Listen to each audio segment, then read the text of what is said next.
दोस्तों, आज की कहानी है गुनगुना एहसास, जिसकी लेखिका है अनीता श्रीवास्तव।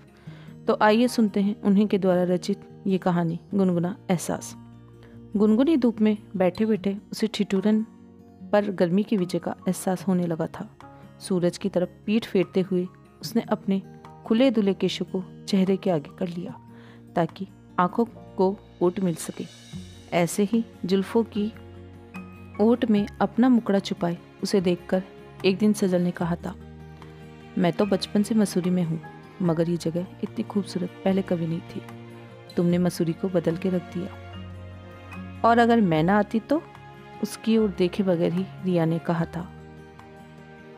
तो ये मसूरी नहीं मैसूर होता कहकर जोर से हंसा वह, इतनी जोर से कि रिया के होठों पर बैठी लाज भी डर कर भाग गई। अपने इस बेतुके मजाक पर वे दोनों देर तक हंसते रहे थे।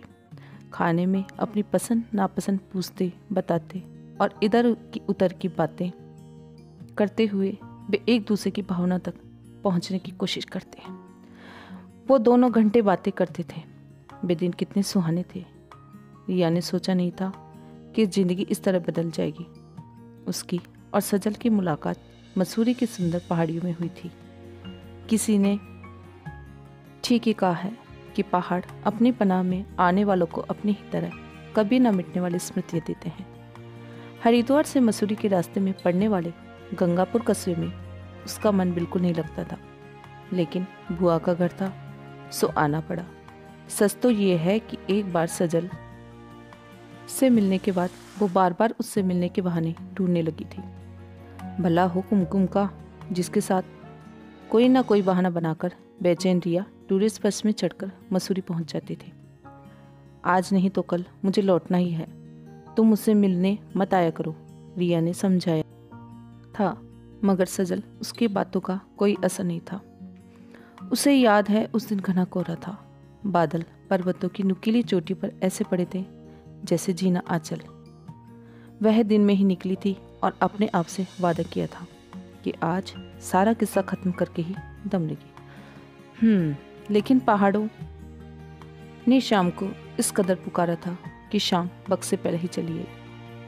हाँ, मैं भी तो यही चाहता हूँ कि आज से किस्सा हमेशा के लिए खत्म हो जाए, कहते हुए सजल ने पहाड़ के उस पार नजर दौड़ाई थी, जिसे देख रिया सिहर उठी थी। मतलब रिया की पलकें कुछ देर के लिए झपकना भूलकर सजल की आंखों में शिद्दत से कुछ ढूंढने लगी थी। और ठीक था, तभी धूप के चश्मे बेचने एक लड़का आ गया था। न चाहते हुए भी उसने खुद को चश्मों की पसंद नापसंद में व्यस्त कर लिया था। इसमें आप बहुत अच्छी लग रही हो, एकदम माधुरी दीक्षित, लड़के ने घुटनों पर बैठते हुए कहा था। सजल उसे एकाएक हीरो की तरह दिखने लगा था। वे दोनों हाथों में हाथ डाले दूर तक चले गए थे। फिर उन्हें याद आया कि यहाँ तक आना तो तय नहीं था। तभी कुमकुम ने बताया कि गाड़ी का टाइम हो गया है, और तब सजल खुद उसे बस तक छोड़ने गया था। सहारनपुर वापस लौटते हुए उसे सजल की बहुत याद आई थी। दिन भर के रास्ते में उससे कुछ खाया नहीं गया। घर आकर अनमनी सी रहती थी। वो जमाने फ़ोन के नहीं थे, आज सोशल मीडिया का युग है। सभी बिछड़े साथी मिल गए।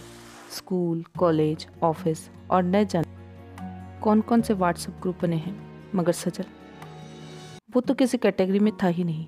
वो मिलता कैसे? नंबर भी नहीं मिला। यथार्थ की तरह आवासी दुनिया में भी वो उसे पा न सकी थी। गुनगुनी धूप के तेवर अब तीखे हो चले थे। उसने बालों का चलता उजड़ा बना लिया। आंखों पर से अब सपनीली चादर हट गई थी। धन्यवाद फ्रेंड्स। अगर आपको ये वीडियो पसंद आया तो प्लीज़ मेरे चैनल को लाइक, शेयर एंड सब्सक्राइब जरूर करें। धन्यवाद।